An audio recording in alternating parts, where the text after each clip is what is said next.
Hello guys, welcome back to conceptual economic solution. आज है हमारी वीडियो नंबर 34 और आज की वीडियो में हम अपने कॉस्ट चैप्टर को ही आगे बढ़ाने वाले हैं। और आज जो हम पढ़ने वाले हैं वो है रिलेशनशिप। ठीक है, अब रिलेशनशिप किस में पढ़ना है? तो हमने पढ़ा था कि टोटल कॉस्ट क्या होती है, टोटल फिक्स कॉस्ट क्या होता है, टोटल वेरिएबल कॉस्ट क्या होता है। तो आज तीनों में क्या रिलेशन है, तीनों में जो है क्या ऐसी बात है कि जो हम लोग बोल सकते हैं कि भाई तीनों को जो है आपस में जोड़ करके रखता है। तो चलो देखते हैं इसे। हम लोग एक शेड्यूल से स्टार्ट करते हैं तीनों के रिलेशनशिप को समझना। सबसे पहले हमने क्या किया, आउटपुट लिया है 1 to 8, 1 2 3 4 5 6 7 एंड 8। वहां पर हमने टोटल फिक्स कॉस्ट रखा 20। चूंकि हमारा फिक्स कॉस्ट क्या होता है, जो होता है चेंज नहीं होता है। हम लोग बोलते हैं कि फिक्स कॉस्ट डजंट चेंज, तो यहाँ पर हमने फिक्स कॉस्ट क्या लिया 20। हर आउटपुट के समय जितना भी हमारा आउटपुट हो रहा है हर एक फेज पर क्या है, हमारा फिक्स कॉस्ट जो है वो फिक्स है। Total variable cost, total variable cost हम देख सकते हैं कि जब हमारा प्रोडक्शन जीरो है, दैट मीन्स हम प्रोडक्शन कुछ भी नहीं कर रहे हैं, तो हमारा टोटल वेरिएबल कॉस्ट जीरो है। बट तब हमारा फिक्स कॉस्ट 20 है। मीन्स फिक्स कॉस्ट तो हमारा लग रहा है ना, हमें लैंड का रेंट पे करना है, हमें जो है हमारे परमानेंट एम्प्लॉयज को सैलरी देनी है, तो ये सारी चीजें हमारी लगेंगी। तो टोटल कॉस्ट क्या हो गया 20। तो इससे एक बात तो हम लोग को समझ में आती है कि अगर हमारा आउटपुट कुछ भी नहीं होगा तो भी हमारा फिक्स कॉस्ट लगेगा, और साथ ही साथ टोटल कॉस्ट भी फिक्स कॉस्ट के बराबर होगा। ठीक है, तो यहाँ पर ये शेड्यूल है हमारे सामने। ये जो शेड्यूल है इसमें हम लोगों ने क्या किया, वही काम किया है जो कि हम लास्ट क्लास में पढ़े थे। That means TC is equal to TFC plus TVC. यहाँ पर हमने टीएफसी लिया है और इधर में टीवीसी को लिया है 8 यूनिट तक, और दोनों को जब हमने प्लस किया तो हमारा टोटल कॉस्ट निकल करके आ रहा है। तो अब देखो, रिलेशनशिप जो है ना, रटना नहीं है, क्योंकि हमारी इकोनॉमिक्स की क्लास में सब चीज जो है वो कॉन्सेप्ट पे बेस्ड है। तो अब इसका कॉन्सेप्ट कैसे निकल करके आता है तो उसे हम समझते हैं। सबसे पहले ये रिलेशन को एक बार स्किप करके हम आ जाते हैं डायग्राम पे। ठीक है, तो डायग्राम देखो कुछ ऐसा बनेगा कि एक्स जो हमारा एक्सिस है उस पे हम लोगों ने क्या किया, आउटपुट लिया है इन यूनिट्स, और वाई एक्सिस पे हम लोगों ने क्या लिया है, टीएफसी, टीवीसी एंड टीसी। ये तीनों को हमने वाई एक्सिस पे दिखाया है। ठीक है, तो यहाँ पर हम क्या देख रहे हैं कि हर एक यूनिट के प्रोडक्शन पर हमारा फिक्स कॉस्ट जो है वो कांस्टेंट है, 20 ही हो रहा है। ठीक है, यहाँ मैंने एक रैंडम पिक्चर बनाया है, बट फिर भी यूनिट्स को जो है आपस में मिला करके लेने की कोशिश की है। आप क्या करोगे, मिला के देख लोगे। जब आपको एग्जाम में शेड्यूल के अकॉर्डिंगली डायग्राम नहीं बनाना रहे, तब देखो आप कितनी आसानी से डायग्राम को बना सकते हो। आप क्या करोगे, एक्स एक्सिस लोगे, वाई एक्सिस लोगे, ओरिजिन 0, फिर आप सबसे पहले क्या करोगे, टीएफसी बनाओगे, जैसा कि हम इजी वे में हमेशा डायग्राम को बनाना आपको सिखाते हैं। तो यहाँ पर हमें क्या करना है, फिर टीएफसी बनाना है, देन टोटल वेरिएबल कॉस्ट ऐसे बनाया, और इसके पैरेलल हमने क्या बना दिया, टोटल कॉस्ट बना दिया। तो ये हमारा बन गया टीवीसी, टीएफसी एंड टीसी का डायग्राम। अब देखो यहाँ पर क्या किया हमने, जैसे जैसे हमारा यहाँ पर नंबर्स आ रहे हैं, दैट मीन्स जैसे जैसे यहाँ पर टोटल फिक्स कॉस्ट है, वेरिएबल कॉस्ट है हमने लिया है, उसके अकॉर्डिंगली हमने यहाँ डायग्राम बना दिया। अब ये डायग्राम क्या बताता है, ये डायग्राम में समझने की चीज ये है कि देखो, जब हमारा कुछ भी प्रोडक्शन नहीं हो रहा है, हमारा टोटल वेरिएबल कॉस्ट तो जीरो से उठ रहा है, हम जीरो से उसे बनाना स्टार्ट कर रहे हैं, और टोटल फिक्स कॉस्ट जीरो पर भी कितना है, 20, और जो हमारा टोटल कॉस्ट हुआ वो जीरो प्रोडक्शन पर भी 20 है। दैट मीन्स हमने अभी कहा था कि वो जो है जीरो प्रोडक्शन पर टीएफसी के बराबर होगा। दैट मीन्स हमारा जितना फिक्स कॉस्ट है उतना ही टोटल कॉस्ट हो जाएगा जब हमारा प्रोडक्शन जीरो होता है, मीन्स कुछ भी नहीं होता। अब आते हैं हम रिलेशन के ऊपर में। तो आपको ज्यादा इसमें कुछ करना नहीं है, बस क्या करना है, एक शेड्यूल को आपको दिमाग में सेट रखना है, उसी के बेसिस पर क्या है कि हमारे सारे काम जो है वो हो जाएंगे। इसमें भी क्या ध्यान रखना है कि फिक्स कॉस्ट तो हमारा फिक्स है, केवल आपको जो है टोटल वेरिएबल कॉस्ट को दिमाग में रख के चलना है, तो उससे सारा कुछ अपने आप कैलकुलेट हो जाएगा। टोटल कॉस्ट जो है आप दोनों को ऐड करोगे तो अपने आप ही निकल करके आ जाएगा, तो आपको इसमें कुछ भी करने की जरूरत नहीं पड़ेगी।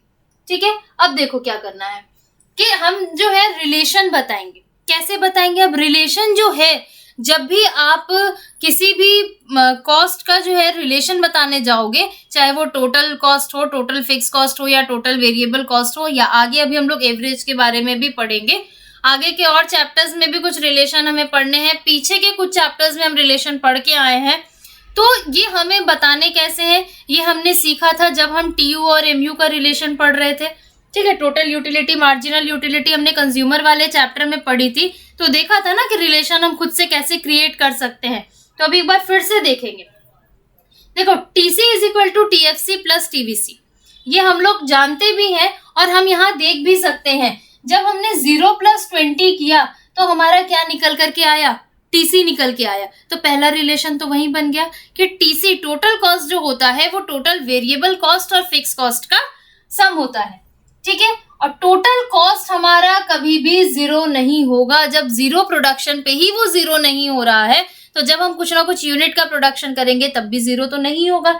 जैसे जैसे हमारा वेरिएबल कॉस्ट बढ़ता जाएगा वैसे वैसे हमारा टोटल कॉस्ट इंक्रीज होता जाएगा। Next, total cost is parallel to total variable cost. हमने यहाँ पर क्या देखा कि टीसी और टीवीसी दोनों साथ साथ चल रहे हैं, वो कभी भी आगे जाके मिलने वाले नहीं है। ठीक है, जब आगे जाके वो मिलने वाले नहीं है, दैट मीन्स क्या है? वो दोनों पैरेलल है। ठीक है, दोनों साथ साथ में जा रहे हैं। फिर हमने क्या देखा? TFC parallel to X axis. ये जो हमारा टोटल फिक्स कॉस्ट है, ये हमारे एक्स एक्सिस के क्या है? पैरेलल है। ठीक है, तो ये इसके पैरेलल जा रहा है। तो उसके बाद में जब हम आगे बढ़ते हैं तो देख रहे हैं and always positive and constant. साथ ही साथ ये जो हमारा टीएफसी है ये हमेशा पॉजिटिव है, ये कभी नेगेटिव नहीं जा रहा। नेगेटिव कब होता? जब वो एक्स के नीचे चला जाता।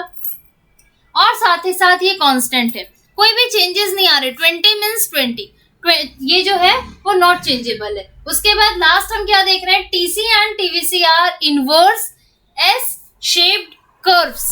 दैट मीन्स क्या हो गया कि टीसी और टीवीसी जो है उल्टा एस, हम सीधा एस कैसे लिखते हैं? ऐसे लिखते हैं।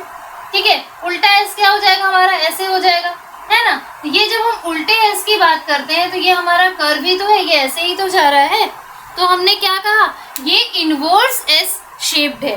ठीक है, देखो ये जो हम कर रहे हैं इनवर्स एस शेप क्यों कहा गया? ध्यान देना, हमने अगर उल्टा एस बनाना है तो हम कैसे बनाएंगे? ऐसे ही तो बनाएंगे। तो ये देखो हमारा उल्टे एस के शेप में जा रहा है ना, इसलिए इसे कहा गया इनवर्स एस शेप्ड। ठीक है, तो ये हो गया हमारा relation between TC, TFC and TVC. तो ये तो अब आप खुद से ही लिख सकते हो ना। अगर आपको शेड्यूल दिमाग में है, आपने डायग्राम बना लिया तो डायग्राम ही देखते जाओगे और क्या करते जाओगे? रिलेशन लिखते जाओगे। तो आपके 4 मार्क्स तो यहीं पे फिक्स हो जा रहे हैं। ठीक है, अब हमने टोटल का कॉन्सेप्ट तो अच्छे से पढ़ लिया।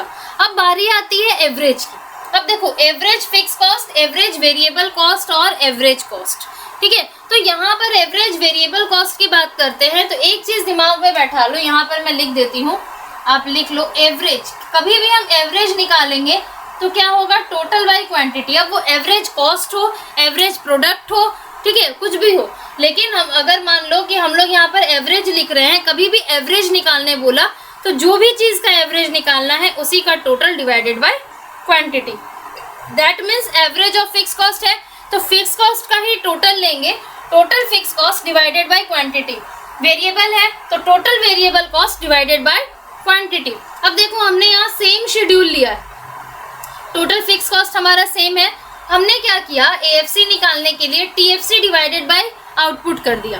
ठीक है, मीन्स 20/1, 20/2, ये आपके पास में ये शेड्यूल आ गया तैयार होकर के। अब देखो ये हमें क्या बताता है? एएफसी क्या बताता है कि जैसे जैसे हमारा आउटपुट बढ़ेगा, आउटपुट इंक्रीज होगा। देखो ये मैं अलग से कर देती हूँ तो आपको दिखेगा, आउटपुट इंक्रीज होगा, वैसे वैसे हमारा एएफसी क्या होते जाएगा? घटते जाएगा। एवरेज फिक्स कॉस्ट कम होते चला जाएगा।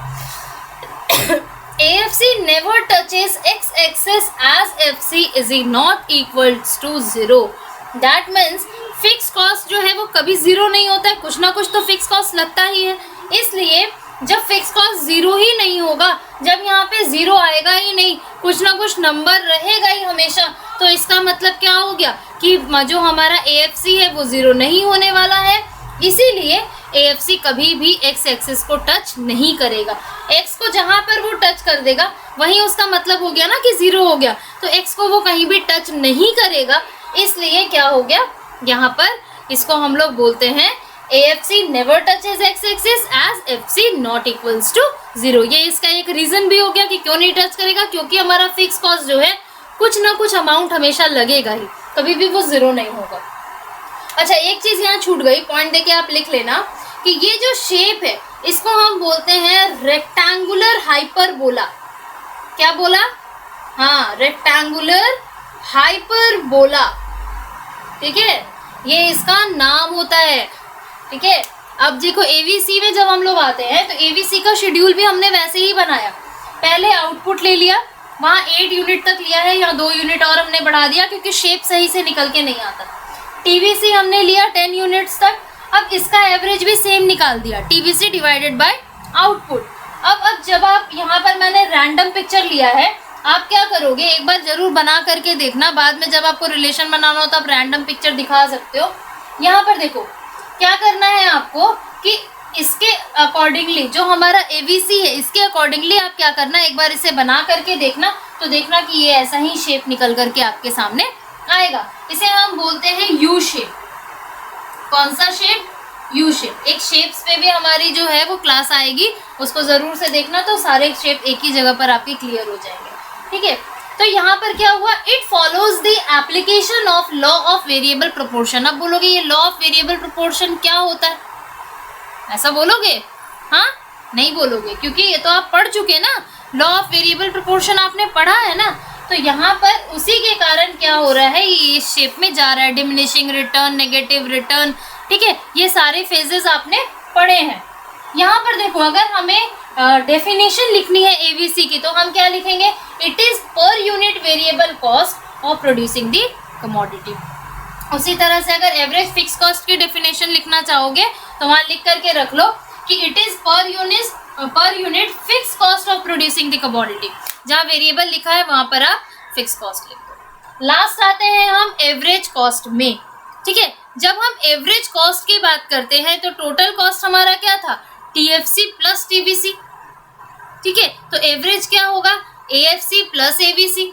दोनों के एवरेज को ऐड कर देंगे तो एवरेज कॉस्ट निकल के आ जाएगा। टोटल को ऐड किया था तो टोटल कॉस्ट निकल करके आया था। तो यहाँ पर क्या करेंगे, जो हमारा एवरेज फिक्स कॉस्ट आया और जो हमारा एवरेज वेरिएबल कॉस्ट आया, ये दोनों जो मैं रेड से मार्क कर रही हूँ, इन दोनों को आप लिखोगे। ये मैंने आपके लिए होमवर्क छोड़ा, होमवर्क। आप यहाँ पे होमवर्क मत लिख के छोड़ देना। ठीक है, आपको क्या करना है, यहाँ से लिखना है, पूरा कॉपी करना है एएफसी में, और एवीसी में भी आपको कॉपी करना है। फिर ये टोटल मैंने कर दिया है, टोटल का काम आपका नहीं है, चलो टोटल कर दिया। और इसके अकॉर्डिंगली जो हमारा डायग्राम बनेगा उसको हम चलो अभी आगे में देखो यहाँ पर ये हमारा ना शेप हो जाता है। यहाँ पर ये मैंने इधर में शेप बनाया है। ठीक है, एसी, एवीसी और एएफसी तीनों को मिला करके कैसे बनेगा। तो एएफसी तो आपने देखा कि रेक्टेंगुलर हाइपरबोला है, एवीसी देखा यू शेप है। ठीक है, एसी भी जो हमारा देख रहे हो वो यू शेप में ही है और इसे हम यू शेप ही कहेंगे, ये भी यू शेप में ही बनेगा। ठीक है, तो यहाँ पर जब हम इसे यू शेप कह रहे हैं तो ये यू शेप में क्यों बन रहा है, तो देखो इसे समझो। मैंने यहाँ पर ये जो छोटे छोटे में एसी लिखा हुआ है इसे बड़े करके यहाँ पर लिखा है। तो यहाँ देखो तुम लोगों को समझने की जरूरत क्या है, 1 2 3 4 5 6 पॉइंट जो है, 6 पॉइंट तक हमारा एसी क्या हो रहा है, फॉल कर रहा है। देखो ये घटते जा रहा है। ठीक है, अगर हम यहाँ पर पॉइंट लेते हैं 1 2 3 4 5 6 करके, तुम नंबर के हिसाब से जब बनाओगे तो देखोगे कि 6 पॉइंट तक आ करके ये क्या हो रहा है, फॉल कर रहा है। ठीक है, और ये क्यों हो रहा है, क्योंकि हमारा एएफसी और एवीसी भी क्या कर रहे हैं, फॉल कर रहे हैं। जब दोनों फॉल कर रहे हैं तो हमारा एसी भी तो घटेगा ही ना, क्योंकि एसी क्या होता है, उसका सम टोटल होता है। उसके बाद में ये कांस्टेंट होने के पर ये क्या होता है, इंक्रीज करना, राइज करना शुरू कर देता है। और ये राइज क्यों कर रहा है, जब हम एवीसी को देखते हैं तो एवीसी भी हमारा क्या है, मिनिमम होने के बाद में यहाँ से बढ़ना शुरू हो गया, 6.5 7.25 8 और 10। मीन्स जब एवीसी राइज कर रहा है तो हमारा एसी भी राइज करेगा। ठीक है, तो ये हमारा, इससे हम लोगों ने क्या देखा है कि तीनों के शेप हमने देखे, total cost, total variable cost, total fix cost में रिलेशन देखा, उन्हीं के एवरेजेस में रिलेशन को देखा। साथ ही लास्ट हम लोग और क्या सीखे हैं कि एएफसी का shape rectangular hyperbola and AVC और एसी का शेप जो होता है वो यू शेप्ड में होता है। नेक्स्ट क्लास में हम लोग और कुछ रिलेशंस पढ़ेंगे। तब तक कि अगर इसमें अगर कुछ भी आपको प्रॉब्लम हुई हो तो आप क्या करोगे, कमेंट बॉक्स में लिख करके हमसे पूछोगे। और हमारी नेक्स्ट वीडियोस के लिए लास्ट में फिर से मैं बोल देती हूँ, हमारे चैनल को सब्सक्राइब कर लो और साथ ही साथ ज़्यादा से ज़्यादा शेयर करो। Bye bye and have a nice day.